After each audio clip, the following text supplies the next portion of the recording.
নমস্কার দর্শকবৃন্দ, আমি কৃষ্ণকান্ত সিনহা শিলচরে আপনাদের সবাইকে স্বাগত জানাই। ইম্পর্টেন্ট গুরুত্বপূর্ণ কয়েকটা খবর নিয়ে আসলাম, সঙ্গে থাকবেন। ভিডিওটি দেখার সঙ্গে সঙ্গে চটকল লাইক কমেন্ট করে শেয়ার করবেন যাতে সবার কাছে গুরুত্বপূর্ণ খবরটা পৌঁছে যাক। দর্শকবৃন্দ কয়েকটা সুন্দর সুন্দর খবর, একটা চাকরির খবর সঙ্গে আছে, আপনারা সঙ্গে থাকবেন। দর্শকবৃন্দ, আসামের মাননীয় মুখ্যমন্ত্রী ডক্টর হিমন্ত বিশ্ব শর্মা মহোদয়ের কয়েকটা মন্তব্য, সেই মন্তব্য নিয়ে অনেকেই এখন প্রতিক্রিয়া ব্যক্ত করছেন। আপনারা কি মনে করছেন আপনারা জানাবেন সেটা। দর্শকবৃন্দ, সেটা হচ্ছে আপনাদের প্রথম হচ্ছে যে মুখ্যমন্ত্রী বলেছেন যে যদি কোনো শিক্ষক সময় মতো যদি স্কুলে না যায় এবং সরকার যে সিস্টেমটা করে দিয়েছে সময় মতো স্কুলে যাওয়ার জন্য, এবং সেটার জন্য দুঃখ হয়ে যদি বিজেপিকে যদি ভোট দিচ্ছে না, তাহলে সেই ব্যক্তির সেই শিক্ষকের ভোট আমার দরকার নেই। মুখ্যমন্ত্রী সেরকম একটা মন্তব্য করেছেন। যদি কোনো শিক্ষক যদি সময় মতো স্কুলে যায়, নিজের দায়িত্ব পালন করে ভালোভাবে পড়াশোনা করায়, বাচ্চাদেরকে পাঠদান করায়, সেই শিক্ষক যদি আমাকে ভোট না দেয় তাহলে আমি খুব দুঃখিত হব বলে মুখ্যমন্ত্রী এরকম মন্তব্য করেছেন। মানে সেই সাংবাদিকরা প্রশ্ন করেছেন যে শিক্ষকরা হয়তো এরকম অনেকেই হয়তো ওনাকে ভোট দেননি যে সময় মতো করা ব্যবস্থা করে নেওয়ার জন্য। মুখ্যমন্ত্রী তার জন্যই সেরকম একটা মন্তব্য করেছেন। দর্শকবৃন্দ, তার সঙ্গে সঙ্গে মুখ্যমন্ত্রী এও বলেছেন যদি কোনো ব্যক্তি ঘুষ খায়, নিজের দায়িত্ব পালন করে না, যদি কোনো কর্মচারী, এবং সেই ব্যক্তি যদি আমাকে ভোট না দেয় তবু আমার কোনো দুঃখ নেই, কিন্তু যে ব্যক্তি সৎ এবং ভালোভাবে কাজ করে যাচ্ছে ঘুষ না খেয়ে, সেই ব্যক্তি যদি আমাকে ভোট না দেয় তাহলে কিন্তু আমার দুঃখ হবে বলে মুখ্যমন্ত্রী সেরকম একটা মন্তব্য করেছেন। মানে ইনডাইরেক্টলি ভালোভাবে সৎভাবে কাজ করার জন্য মুখ্যমন্ত্রী সেটা বলে দিচ্ছেন।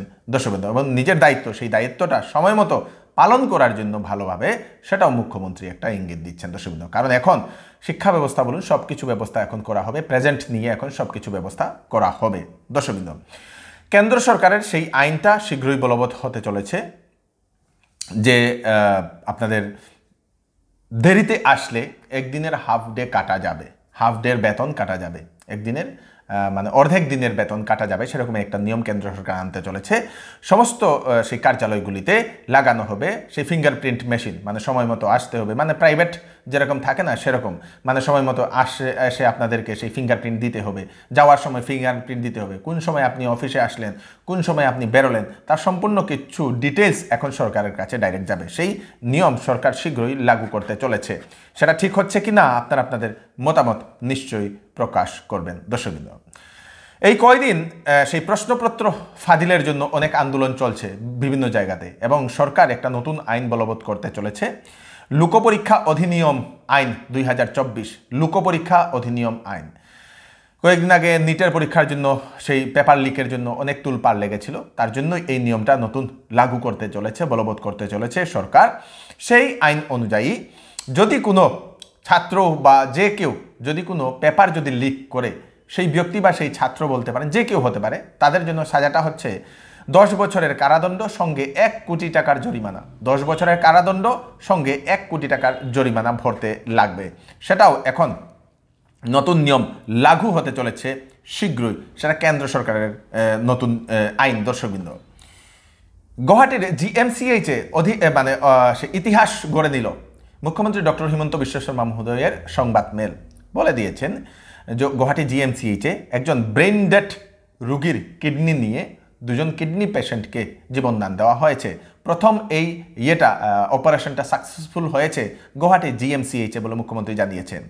এও জানিয়েছেন যে এরকম সরকারি যে হাসপাতাল এখন শুধু জিএমসিএইচে চলছে, সেখানে কোনো যদি এরকম দুর্ঘটনাগ্রস্ত যদি কোনো যদি ব্যক্তি আসে এবং তার যদি ব্রেন সম্পূর্ণ ডেড হয়ে যায়, ইনজুরির কারণে সম্পূর্ণ ডেড হয়ে যায়, এবং এরকম যদি মনে হয় যে আর বেশি দিন বাঁচবে না, 2-3 দিন বাঁচবে, এরকম যদি মনে হয়, তাহলে সেই ব্যক্তির পরিবারের লোকেরা সেই ব্যক্তির সেই ব্রেন ডেড ব্যক্তির সেই শরীরের অঙ্গগুলো দান করতে পারবে, কিডনি, লিভার, এইগুলো দান করতে পারবে, এইগুলো দান করতে পারবে বলে মুখ্যমন্ত্রী সেটা বলে দিয়েছেন। যদি ওনারা চান এইগুলো ওনারা দান করতে পারবেন, এবং সেই দান করা যে ইয়েগুলা যারা রুগী যাদের প্রয়োজন তাদেরকে সেটা ট্রান্সপ্লান্ট করা হবে। প্রথম ট্রান্সপ্লান্টটা সফল হয়েছে বলে মুখ্যমন্ত্রী সেটা জানিয়ে দিয়েছেন। তাছাড়া যে সকল মহিলাদের সন্তান হচ্ছে না, ওনাদের জন্য গুয়াহাটির জিএমসিএইচে এখন আইভিএফ ট্রিটমেন্ট হচ্ছে। আইভিএফ ট্রিটমেন্ট হচ্ছে একদম নমিনাল খরচে, দর্শকবৃন্দ, একদম কম খরচে সেখানে জিএমসিএইচে আইভিএফ ট্রিটমেন্ট হচ্ছে। এখন অলরেডি চলছে, অলরেডি এর আগেও বেশ কয়েকটা কেস সাকসেসফুল হয়েছে। যদি কোনো মহিলাদের যদি এরকম অসুবিধে হচ্ছে এবং আইভিএফের চিন্তা করছেন যে বেশি টাকা কিভাবে কি করব, তাহলে আপনারা একবার গুয়াহাটির জিএমসিএইচে গিয়ে, গুয়াহাটির মেডিকেল কলেজ এবং হাসপাতালে গিয়ে আপনারা একবার দেখিয়ে আসেন। সেখানে হয়তো আপনার যে বাজেট আছে সেই বাজেটের ভিতরে আপনার সেই কাজটা হয়ে যেতে পারে। দর্শকবৃন্দ, মদ পান করার কারণে 51 জনের মৃত্যু, অসুস্থ 70 জন, এরকম একটা চাঞ্চল্যকর একটা খবর আসে। সেটা অ্যাকচুয়ালি মদ যারা পান করেন ওনাদের জন্য বিশেষ একটা খবর, ওনাদের পরিবারের লোকদের জন্য একটা বিশেষ একটা খবর।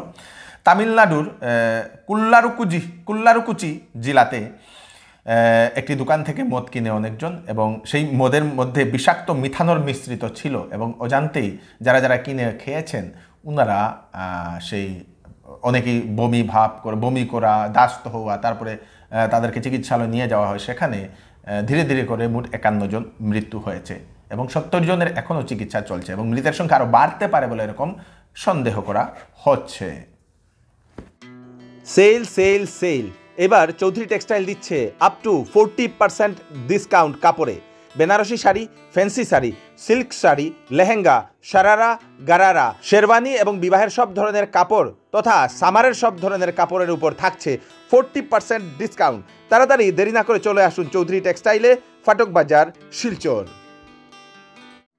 ওয়েডিং সিজন উপলক্ষে শ্যামসুন্দর জুয়েলার্স আপনাদের জন্য নিয়ে এলো নিত্য নতুন ডিজাইনের হলমার্কযুক্ত গহনার বিশাল সম্ভার। সঙ্গে পাচ্ছেন গহনার মজুরিতে 50% পর্যন্ত ছাড়। এছাড়া এখানে আছে পুরাতন সোনার বদলে নতুন গহনা নেওয়ার বিশেষ সুযোগ। তাই দেরি না করে তাড়াতাড়ি চলে আসুন শ্যামসুন্দর জুয়েলার্সে। Shyamsundar jewellers, central road, Silchar. বাংলাদেশের প্রধানমন্ত্রী শেখ হাসিনা মহোদয়া উনি ভারতবর্ষে এসে আমাদের ভারতবর্ষের মাননীয় প্রধানমন্ত্রী শ্রী নরেন্দ্র মোদীর সঙ্গে উনি বৈঠক করেছেন। কয়েকটা সিদ্ধান্ত নিয়ে নেওয়া হয়েছে, কয়েকটা স্বাক্ষরও করা হয়েছে, কয়েকটা ডিসিশন নিয়ে বাংলাদেশি মানুষ যারা চিকিৎসার জন্য ভারতে যারা আসতে চান ওনাদের জন্য এখন থেকে মেডিকেল ভিসা এখন থেকে চালু করা হবে। অনলাইনে মেডিকেল ভিসার জন্য অ্যাপ্লাই করতে পারবে। সেটা যারা শুধু চিকিৎসার জন্য আমাদের ভারতবর্ষে আসতে চান ওনাদের জন্য এই সুবিধা দিচ্ছে ভারত সরকার, তার জন্য পারমিশন দিয়ে দিয়েছে। রংপুরে বাংলাদেশের যে রংপুর, সেই রংপুরে দুদেশের সমর্থনে এক অ্যাসিস্ট্যান্ট হাই কমিশন একটা বানানো হবে, যাহাতে বাংলাদেশের উত্তর পশ্চিম অঞ্চলের যে সকল মানুষের সুবিধা হয় তার জন্যই এই ব্যবস্থাটাও করা হবে বলে সেটাও একটা সিদ্ধান্ত নিয়ে নেওয়া হয়েছে। দর্শকবৃন্দ, হাইলাকান্দি জেলার চণ্ডীপুরের চা বাগান শ্রমিক কর্মীরা দীর্ঘ 5 বছর ধরে বেতন পাচ্ছেন না, এবং সেই বেতন না পাওয়ার কারণে আজকে ওনারা প্রতিবাদে নামেন এবং শীঘ্রই ওনাদের বকায়া পাওনা দিয়ে দেওয়ার জন্য ওনারা দাবি করেন। না পেলে বৃহত্তর একটা আন্দোলনের হুঁশিয়ারি দেন সেই বাগানের কর্মচারীরা। চাকরির খবর, হিন্দুস্তান পেট্রোলিয়াম কর্পোরেশন লিমিটেডে 447টা ইঞ্জিনিয়ারিং ভ্যাকেন্সি, ভ্যাকেন্সি, যার লাস্ট ডেট হচ্ছে 30 জুন। বয়স 25 থেকে 45 বছরের ভিতরে যাদের ইঞ্জিনিয়ারিং ডিগ্রি আছে, বিভিন্ন ধরনের ডিগ্রি ইঞ্জিনিয়ারিংয়ের, আপনারা একবার অ্যাডভার্টাইজমেন্টটা দেখে নেবেন www.hindustanpetroleum.com এই ওয়েবসাইটে গিয়ে আপনার অ্যাডভার্টাইজমেন্টটা দেখে 30 জুনের আগে আপনারা আবেদন করতে পারবেন। দর্শকবৃন্দ, উধারবন্দে বাঘের আতঙ্ক, ছাগলকে খেয়ে লাফ দিয়ে পালিয়ে গেছে একটি বাঘ, প্রায় 10-12 হাত লম্বা বলে একজন প্রত্যক্ষদর্শী এরকম একটা মন্তব্য করছেন, এবং গ্রামের মানুষেরা, সেই অঞ্চলের মানুষেরা এখন প্রশাসনের কাছে আহ্বান করেছেন যাহাতে সেটার সঠিক ব্যবস্থা করে নেওয়ার জন্য, কারণ অনেক মানুষই সেই রাস্তা দিয়ে চলাফেরা করেন, সঙ্গে ছোট ছোট বাচ্চারাও স্কুলে যাতায়াত করেন, এবং আতঙ্কে মানুষ আছেন বলে এরকম জানা গেছে। দর্শকবৃন্দ, ফরেস্ট ডিপার্টমেন্টের স্বার্থরা থেকে আমরা রিকোয়েস্ট তারা ইয়া ওটা ধরিয়ে নিবার চেষ্টা করুক, বুঝলেন? আনাকে আজকে ছাগল ধরছে, কালকে বাচ্চা ধরে নিব, এগুলো কোনো গ্যারান্টি নাই এনে হে তো আর বুঝেন না কোনটু বাচ্চা আর কোনটু ছাগল, তার লাগে সব খানি এখন ফরেস্ট ডিপার্টমেন্টের স্বার্থরা গেছে আমরা রিকোয়েস্ট বা গ্রামের প্রতিনিধি সবার আমি তো টাওয়ার তো না কাজ করিয়া যখন বাইরে আর সন্ধ্যা হয়েছে না, এখন একটু মোটামুটি 6টা ওঠার সময়, তখন আমি বাইরে আইতে সময় দেখছি এও দেখতো না যার দেখতো না গিয়া ওইখান থেকে এক লাভ দিয়েছে, মানে কি তা হইতাম 10-12 মানে হাত লম্বা আর কি, ওইটুকু লাভ দিয়ে গেছে। সঙ্গে সঙ্গে ঠাকুর ডাকিয়া কইছে তোর এখান থেকে বাঘ গেছে, তাইনও দৌড়িয়ে আইছে, তাইনা দেখছে না, ওদিকে পুরা গেছে গিয়া দৌড়ি গেছে গিয়া, কত মোটা বাঘটা। মানে আপনি কোন দিক দাদা বলেন কোন দিক থেকে আর দেখছেন ওই যে জায়গাটাতে? শালচাপড়ায় 5 কোটি টাকার হিরোইন সহ আটক করা হয়েছে একজন যুবককে। গোপন সূত্রে খবর পেয়ে একটি অটোতে তল্লাশি অভিযান চালায় পুলিশ। AS11 EC 4513 এই নাম্বার। 47টা সাবানের বাক্সের ভিতরে 974 গ্রাম হিরোইন সহ শিরুক উদ্দিন লস্করকে গ্রেফতার করা হয়েছে। তার বাড়ি হচ্ছে বাগাবাজারের হাওয়াই থানে। পুলিশ এখন জিজ্ঞাসাবাদ করছে যে কোথা থেকে নিয়ে আসা হয়েছিল, কোথায় নিয়ে যাওয়া হয়েছে, তার জন্য জিজ্ঞাসাবাদ করছে দর্শকবৃন্দ। আবার আরেকজন হজ যাত্রী হজে গিয়ে মৃত্যু হয়েছে। আমাদের কাছাড় জেলার একজন ব্যক্তি, নাম হচ্ছে মহিনুদ্দিন।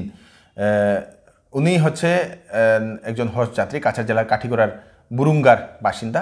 শুক্রবার রাত উনারও সেই গরমের কারণে, প্রচণ্ড গরমের কারণে উনি প্রাণ হারিয়েছেন বলে সেটা জানা গেছে দর্শকবৃন্দ।